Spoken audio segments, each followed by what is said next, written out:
Loveliness Like a Shadow by Christopher Slatsky.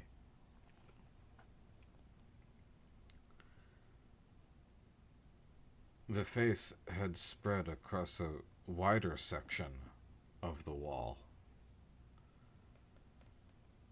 Eleanor's flat possessed an ominous air despite her skepticism towards hauntings, demonic beings, or paranormal nonsense in general. The formation brought to mind the Belmez faces, those weird images that appeared on the concrete floor of a house in Spain decades ago. It was unnerving, particularly with all of her sculptures around the flat in various stages of completion. Too many things making eye contact. She was reminded of her grandmother's stories about domovoi, house spirits whose antics ran the gamut from protective to diabolical. Eleanor half expected to catch a glimpse of its white hair and eyes glowing like coals in the middle of the night, but those were old world superstitions. Just a water stain, faulty plumbing, accumulated moisture. When the head first began oozing through the wall's paint, Eleanor thought her clay sculptures might be responsible. Maybe mold had survived inside a package of pastelina clay, oily spores drifting to the walls once she'd started kneading, sculpting, and manipulating the material.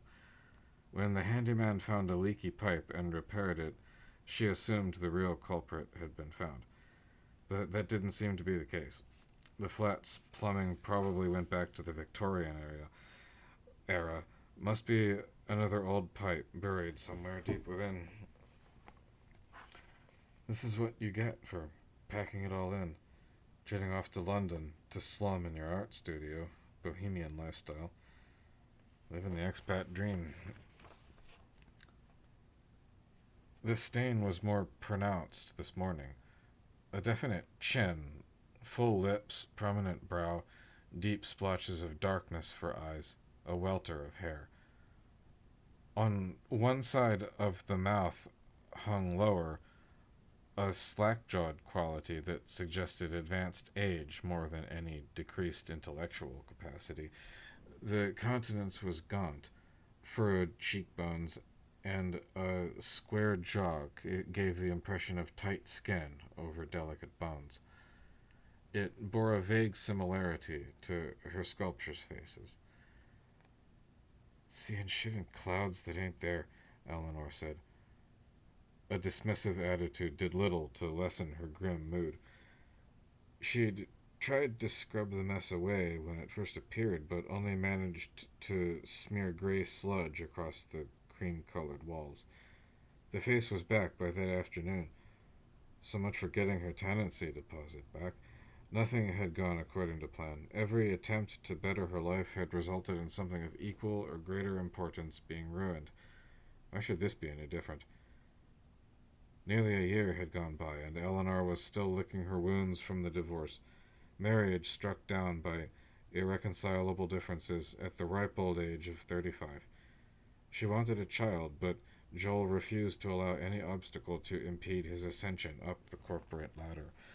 Eleanor certainly didn't feel that a daughter or son was necessary to fulfill her personally, but she resented Joel's emphatic rejection of her wants and desires. He'd made the decision, and though she never had any driving maternal instinct to procreate, her being denied a choice in the matter was the final straw. So here she was, finally pursuing her own interests and not kowtowing to Joel's whims. No longer concerned she'd spent years supporting him as he pursued his law degree, while she'd deferred art school to an unspecified future date. But she'd do anything just to have him back, work the two jobs again, pretend what he did during the day was more important than what she'd suffered through, have sex on his schedule, walk on eggshells around his moods, toil in silence so he could become a better man. She felt guilty for running away from home to pick up the remaining pieces, giving up any pretense of properly mourning the demise of a 15-year relationship. She'd bummed her first cigarettes from him under the bleachers at the Cottage Hollow homecoming game, saw their first R-rated film together after his friends let them in through the theater exit, got drunk, shoplifted clothes for the first time with him. She'd married her first love. It didn't hurt that Joel was gorgeous, even with that wispy attempt at a beard. They'd married young. Her grandparents had spent far too much on that elaborate Russian Orthodox wedding. The newlyweds had such fun with the Vikut Nevesti gifts. Eleanor hadn't laughed that much during all their years together. All that joy and pain was festering inside, like malignant cells, metastasized memories. Maybe it was time to fly back to the States, back to her condo in Pasadena, cut her losses. But she was in the UK now, and there was no going back. Not until she came to grips with the fact that she was alone. There was some liberation in that. She was here to work on her art. That was the only reason she'd left home. The divorce settlement had made the relocation possible. She wasn't about to give everything up, second-guessing herself over a shadow or mold or whatever it was on her wall. She'd come close to throwing in the towel last summer when the unusually muggy weather encouraged the Thames to cough up a particularly nasty insect infestation. Eleanor had no idea why Brits didn't feel the need to install air conditioning or screen doors in every home. After she'd moved, her UK friends did their damnedest to cheer her up. Touristy wastes of time, clubs, introducing her to various New Age concepts they claimed would alleviate her depression, meditating at Stonehenge, self-actualization techniques, even Wicca. She half-heartedly went through the ritualized motions, but found the concept that she could have any influence on the external world to be so much nonsense. Silly posturing, gussied up as profound wisdom. She had to face the fact that she was never going to get back with her ex. Distancing herself from everything had worked so far. A stone mask of apathy had been beneficial. But she could either be miserable for the rest of her years or pursue something that made life less of a slog. A child would have ruined everything, she insisted, but her internal voice wasn't convinced.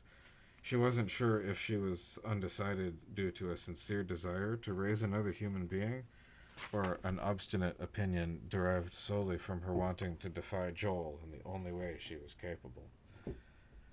She'd discovered a renewed sense of purpose in her art, a spark of hope there, and it just so happened her freedom was predicated on severing all ties with Joel.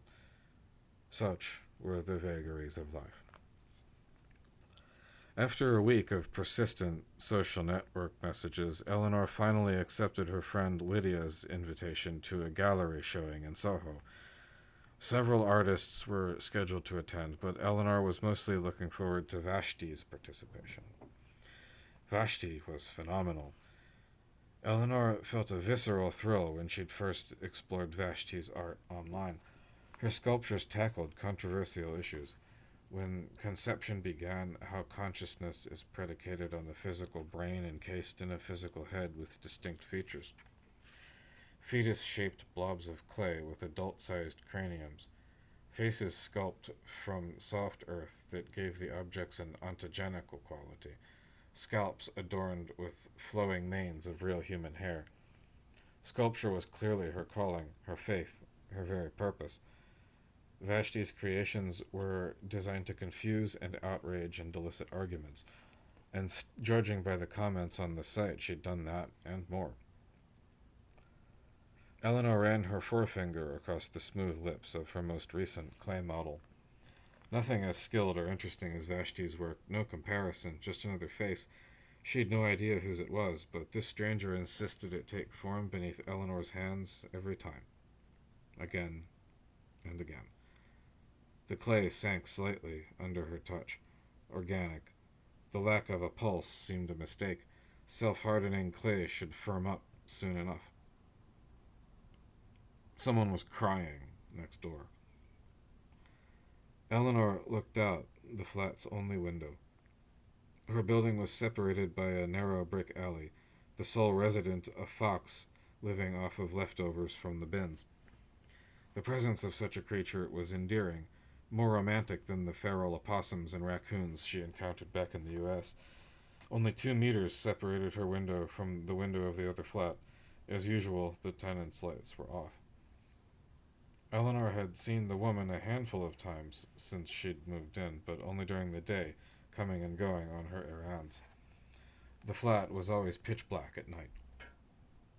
She was a tall, graceful, willowy thing, an older woman, though Eleanor had never seen her face without a veil, assuming her age from her posture and the measured, confident way she moved down the street. There was an elusive, indescribable quality about her, in the vintage yet fashionable clothes she wore, in the luxuriously silver gleam of her healthy hair. Maybe a retired model? An actor who decided to spend her remaining years far away from anything resembling wealth or glamour? But the veil and the large demographic of Muslims in Whitechapel made Eleanor consider the religious possibility. Come to think of it, it was unusual she'd only seen the woman with a veil, not a traditional hijab. A candle flame bobbed inside the flat, much to Eleanor's surprise, flickering like a serpent's burning tongue. This was the first time she'd ever seen any nocturnal presence across the way. The weeping grew more plaintive, a soul-piercing cry that made Eleanor think of the helplessness and despair she felt that moment she was fully aware that Joel was gone from her life. Or the soul-crushing terror from one of her bouts of sleep paralysis. The disorder had recently returned, reinvigorated by the increased stress in her life. She was about 5 when she'd first experienced it, sleeping on the bottom bunk, her older sister snoring up top. A thin, naked woman had settled on her chest, a coiled weight, loose skin slopping over her ribs onto the floor. Wild confusion of hair trembling in the air, like shock lines around a comic strip character's head. A stunningly beautiful face, mask of someone else's mask. All that hair whipping and hissing with blind aggression. And Eleanor unable to move a muscle, a slab of breathing marble. But she was an adult now and no longer feared any nocturnal visitations. She understood the physiology of sleep disorders, knew that it was a biological thing, explainable, not a strange entity visiting from some nameless place. Xanax would keep the phantom entity at bay. She held her breath to better hear the cries from the other flat, but just as quickly as it had started, the weeping was silenced.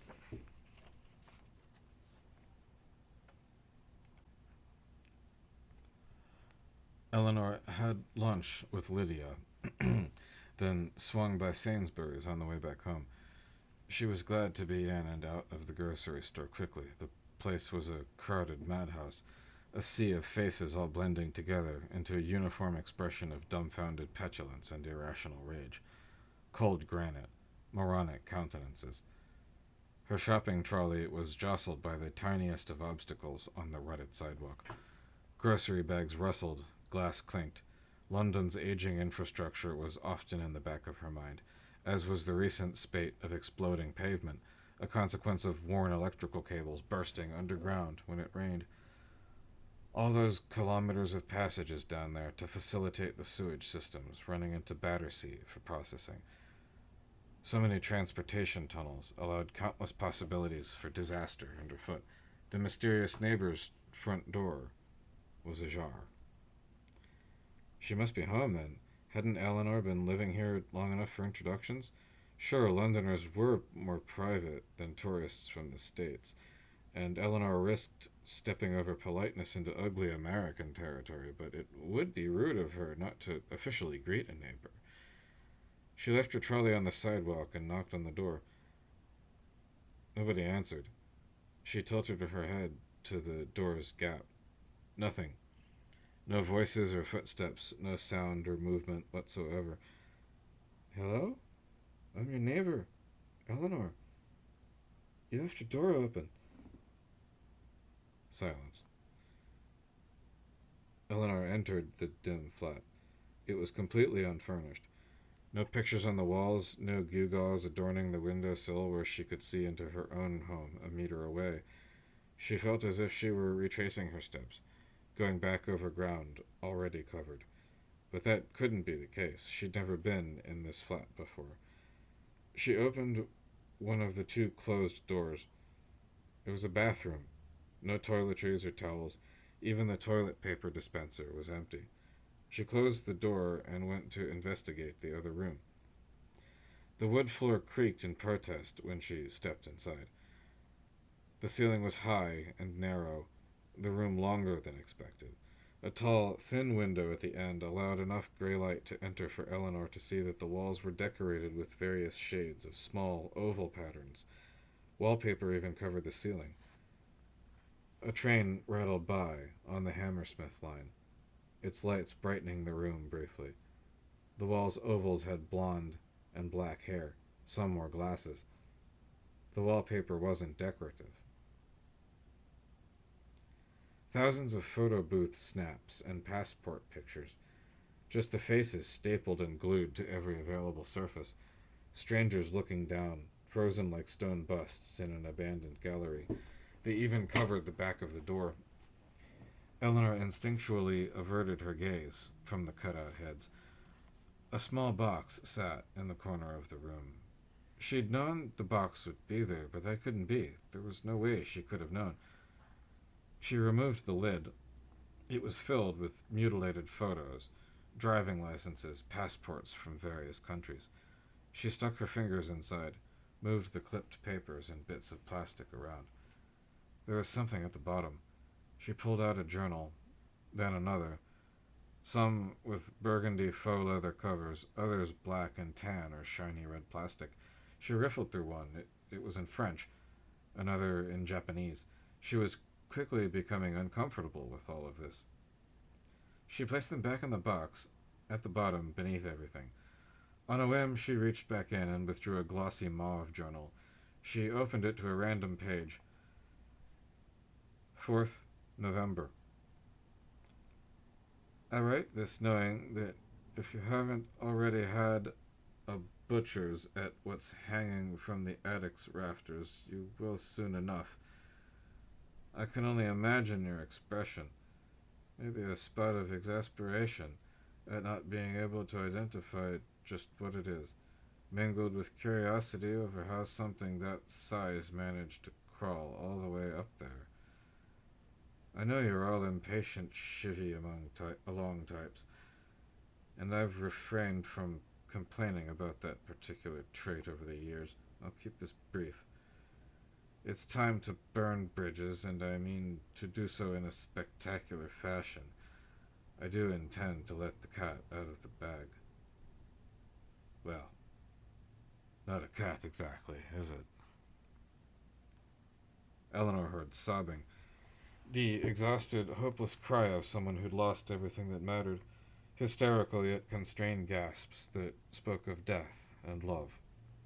Something in the voice gave acknowledgement to the fact that nothing in life was worthwhile. Cowardice the only reason they continued living. Eleanor had heard her own voice sound so very similar on far too many occasions since leaving her home and family. She closed the journal, buried it with the others. She was certain the sound was coming from beneath her feet. She looked to the center of the room. The bare wood floor here was scuffed and deeply scratched. Hinges and a metal bundle stood out in stark contrast to the dark wood. The old woman slipped through this hatch. There's a tunnel down there that connects to all of the other hidey holes in London. Why the fuck not? Eleanor tugged at the handle. The trapdoor was locked from below. Whoever was down there must be able to get out on their own then. She felt a bit relieved at this revelation. The smell hit her, a reptilian musk, rotting meat, like a poorly maintained vivarium. The old woman moves about freely down there, unnoticed, in secret. The wailing increased in volume, though the tone was different now, a raw, uninhibited quality to its fervor, the hungry cry of a newborn baby. Eleanor stepped back. Should she call out to make sure everything was okay, bring the police? She backed out of the room. Abrupt, hurried steps led her to the entrance. She left the front door in the same position she'd found it. None of this was any of her business. She'd gone poking her nose in where she shouldn't have. Best to leave well enough alone. All of her actions were familiar, like an old videotape recorded over long-forgotten shows, fleeting images of the original programming peeking through. It had started to rain while she was inside. Thick, oily drops clung to everything. She rolled her grocery cart back to her flat, the soggy contents of the bags sloshing as the wheels caught every crack and bump in the sidewalk. When she arrived home, she closed the blinds so she wouldn't have to see the neighbor's flat.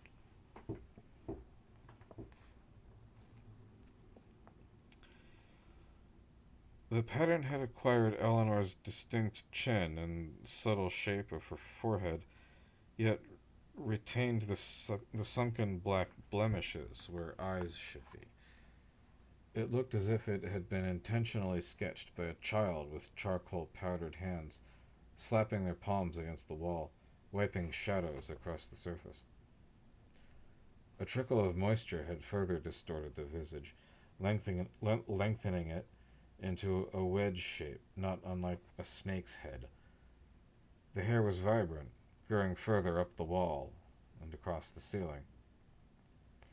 Eleanor wasn't staring at her own face. She was seeing things that simply weren't there, convincing herself that the water-stained hair was undulating with supple life. She'd been rash enough to enter a stranger's home. She simply didn't have her head screwed on right at the moment. Everything was coming across as threatening, to distress. She took a sip of Merlot from a juice glass, the daffodil design circling the base faded and chipped. A dark flake floated in the pink liquid. She let her mouthful trickle back into the glass, set it on the knife-gouged formica counter. There was some currant squash in the small refrigerator, but the thought of drinking the beverage, weak, left a cloyingly sweet memory in her mouth. Lydia had texted a reminder that the art exhibit was that evening, so Eleanor had started on a new sculpture to get into the artistic mood of things. But this one looked like all the others, same dull expression, same features. She no longer felt she was an artist, more like a forensic anthropologist sculpting a corpse's visage from the remnants of a former life, resurrecting an identity lost to violence and decay. She'd tried to make a simple object, a bowl, a vase, anything except an anthropomorphic representation. But every time she manipulated a blob of clay, it demanded it take the shape of the head she'd become all too familiar with. She set her tools aside, pushed the modeling stand away in frustration. The wheels squeaked until it gently came to rest against the wall. A walk around the neighborhood would put her in a better frame of mind. Fresh air would do wonders. Best to have a clear head before visiting the gallery tonight. The rain tapped her umbrella like impatient fingertips. She kept her head down, walking quickly, the need to stretch her legs and fill her lungs with untainted air more important than being aware of her surroundings. She only looked up briefly when passing the mysterious woman's flat. The door was closed. She walked with a frenetic pace until she'd reached Shoreditch and the bustling crowds. Her umbrella scraped against the body. Eleanor turned to offer an apology. The businessman kept going, seemingly unaware of the intrusion. The drizzle and a fog of cigarette smoke thick around his shoulders made it appear as if his head was a clump of malleable clay, gleaming with a silvery sheen of connective tissue. Eleanor nervously walked against the milling masses, down the stairs into the tube station. Her right foot slipped on the slick pavement. She waved her Oyster card over the reader, walked through the gate. She closed her umbrella, head low with determination, dreading eye contact with any stranger. She didn't know why this was of such concern, but the fear was so palpable she didn't even look up after roughly bumping against someone exiting the train. She stood inside the packed car, one hand holding a rail, the other gripping her umbrella as if it were a weapon. Passengers swayed listlessly as the train roared through dark tunnels. The lights grew dim, darkened, lit the interior again. Eleanor had the sense that people's faces were jumping about every time the lights flickered, sliding from person to person, swapping identities. A bearded young man's taciturn expression took the place of a woman wearing a headscarf who swapped the frown of a heavy-set woman talking on her mobile who exchanged. The train's announcer bellowed the name of the next stop, snapping Eleanor out of her daydream. The car slowed. Before the doors even slid open, Eleanor pushed her way to the front of the exiting passengers. She ran up the stairs to the surface. The bustling crowd moved in an unnatural manner, as if they were extras in a film that was so low budget they had to use the same faces over and over again. In her haste, she jostled an elderly woman.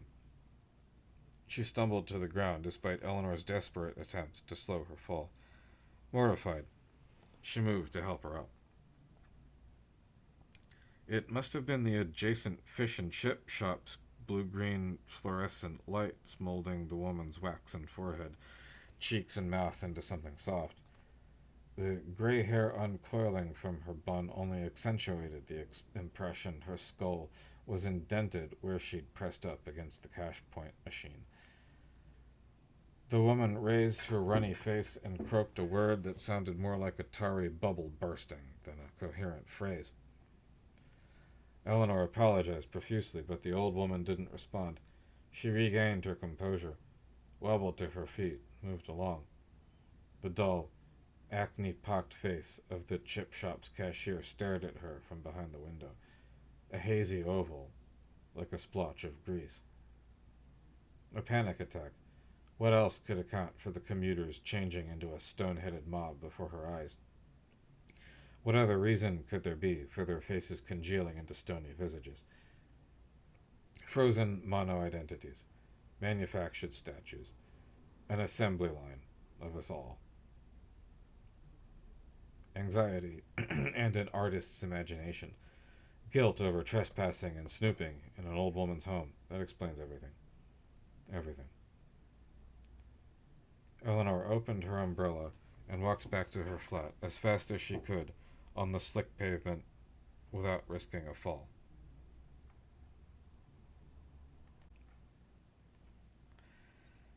The Shroud of Turin does not portray the face of Christ. The short man stood just inches away from the tapestry. An unnamed artist had screen printed the infamous image onto a sheet of denim, presumably as an anti-consumerist statement. Don't misunderstand, it is an Akira of Poyeton, but we are not gazing upon the visage of our Lord and Savior. The Turin cloak boasts the face of a demon. Eleanor gave a wry smile in acknowledgement. The strange man was a squat stack of a human being. He was perspiring heavily. Lydia was nowhere to be found. She was growing more and more concerned that her friend had yet to respond to any text messages. Nothing but strangers here. Eleanor couldn't retain the distinctive features of individuals in her memory. It was as if she'd been afflicted with a spontaneous case of prosopagnosia. You're familiar with the shroud? The short man asked, without removing his gaze from the Christ's bloodied face. Thick glasses made the man's eyes almost comically large. I'm familiar. Not made by hands. I don't think the real shroud is miraculous or anything. It's a medieval painting. Eleanor scanned the room, hoping she'd be able to place Lydia's pretty smile in the crowd. So is this art? Or sacrilege? The little man waved his hand at the denim shroud, as if offended. Eleanor raised glass to lips to hide her smile. Art? Then again, I think Marcel Duchamp was onto something. Oh, so do you? Eleanor didn't hear the rest. A wave of deja vu enveloped her. She didn't belong here. This conversation had happened before, everything all too recognizable. She wasn't standing in an art gallery holding a wine glass. She was in her flat holding a chipped juice glass and staring at something she couldn't quite recall. No, she could smell the short man's cheap cologne, feel the cool London air slip through an open window, hear their pretentious conversations. And she could see Vashti herself. Vashti was striking, a tall, lithe woman in a tailored dark green suit. The lower half of her face was obscured by a red veil. She moved like a memory, effortless, yet not in a distinct enough manner to describe. That veil, her posture, the graceful way she greeted the guests, all seemed as if Eleanor had experienced this before. She watched Vashti scrutinize the crowd. The sculptress's perfectly shaped face refused to be fully hidden by her veil. Flawless skin meant whatever age her voice and body language suggested. Her complexion reduced the years considerably. Straight silver hair fell to her waist. She was beauty and artistic genius personified. Eleanor was certain she'd seen her before, and recently, I thought. They'd been close at some point. Had she passed her in the tube station? Vashti's eyes conveyed such an intense beauty, Eleanor had to consciously keep herself from stepping back. Vashti stood near her sculptures. Eleanor walked over. A glass fell, shattered against the floor. Laughter. Eleanor casually lowered her gaze down to a rock object. It looked like a fossilized internal organ. Vashti touched her arm. The corners of Vashti's dark eyes wrinkled at an unseen smile. She leaned in close to Eleanor. Her veil rippled. Imagine we're all templates of one personality. Everything we are, everything that makes us what we are. She clicked her tongue against the roof of her mouth. Simply the slight tweak of the predetermined, all set in stone. Eleanor didn't know how to respond. She said the first thing that came to mind. I love your sculptures. They're beautiful. You're too kind. You like this one? Vashti laid her long hand on the organic rock. It's remarkable. It's mine, Vashti said. I came here to see your work, specifically. No. I mean, this is mine. Eleanor was confused. Yes? The sculptures seemed restless. Shadows teased. Eleanor's hands were hard with dried clay, and the bust before her was shaped into something so terrible she never imagined she was capable of sculpting such a thing. She needed a drink, but her glass of wine had something dark floating in it, and there was squash in the small fridge, but it didn't sound appealing. Someone was sobbing outside her flat's window. She was mistaken. She was in the gallery, conversing with Vashti. She looked at the sculpture. It was labeled Lithopedion 24. It's mine, Vashti whispered. All of them are mine. The gallery filled with the musk of snakes, deep underground. This had all already happened. Eleanor thanked Vashti, excused herself, turned towards the exit. A newborn screamed. Eleanor was back in her flat, staring at the smudge of face on her wall. She wasn't sure how she came to be here. Some internal clock told her hours had passed, or perhaps hours had yet to pass. She remembered heads teetering like hardened clay busts on rickety armatures. calcified hands losing their grip on wine glasses. Guests toppling, shattering into powdery segments on the floor. The ominous possibility that she hadn't left the flat in weeks, if not months, slithered at the back of her brain. This thought was distant, hysterical delirium, a miasma of divine dreaming, an omnipresent gaze locked on the never-ending gaze that stared the world frozen. Eleanor was so tired, her limbs unnaturally heavy. Where was Lydia? She could hear what she hoped was the fox rummaging around in the dustbin in the alley. She knew it wasn't her old fairy friend. The sound wasn't delicate enough. It was the raucous noise of a heavy body makes, undulating across the ground. And that incessant crying, that damned crying, so sorrowful, omnipresent, as if it would be there even after death.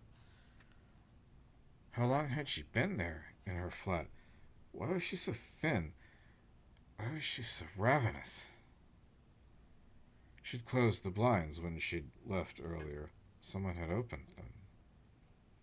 No, the blinds had been removed and lay in a crumple on the floor. She was mistaken.